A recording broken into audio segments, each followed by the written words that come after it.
இடர்கள். நடப்பவை எல்லாம் துல்லியமாக நமக்கு தேவையான பாடம் புகட்டவே நடக்கின்றன என முற்றிலும் நம்பிடு. மேலும் நம்முடைய சாதனையில் நாம் நேர்மையுடன் இருந்தால் அப்பாடம் மகிழ்ச்சியுடனும் நன்றியுடனும் ஏற்றுக்கொள்ளப்படும். முக்கியமில்லாத விஷயங்களுக்கு தேவையற்ற முக்கியத்துவத்தை அளிக்காதே. நீ இடரையே எண்ணிக்கொண்டிருந்தால் அது அதிகரித்து கொண்டே போகும். நீ அதன் மீது ஒருமுனைப்பட்டால் அது பெருகும். அது வரவேற்கப்படுவதாக நினைத்து கொள்ளும்.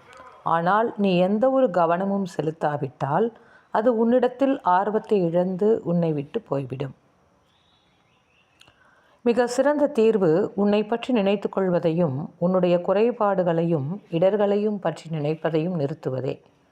நாம் செய்யப்பட வேண்டிய அப்பெரிய பணியை ஸ்ரீ அரவிந்தர் நாம் அடைய வேண்டும் என நமக்கு அளித்துள்ள லட்சியத்தை மட்டுமே நினைப்போமாக.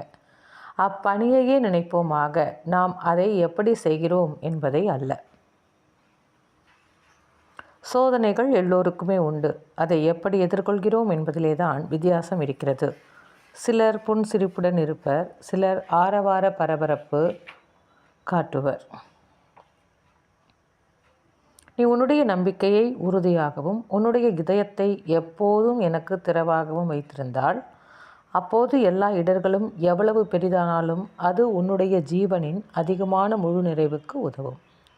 ஓர் இடரை ஒரு புது முன்னேற்றத்திற்கான வாய்ப்பாக மாற்றுவது நல்லது.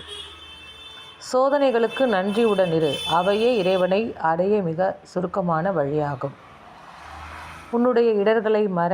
இறைவனுக்கு அவனுடைய பணியை செய்ய மேன்மேலும் முழு நிறைவான கருவியாக இருப்பதை மட்டுமே எண்ணு.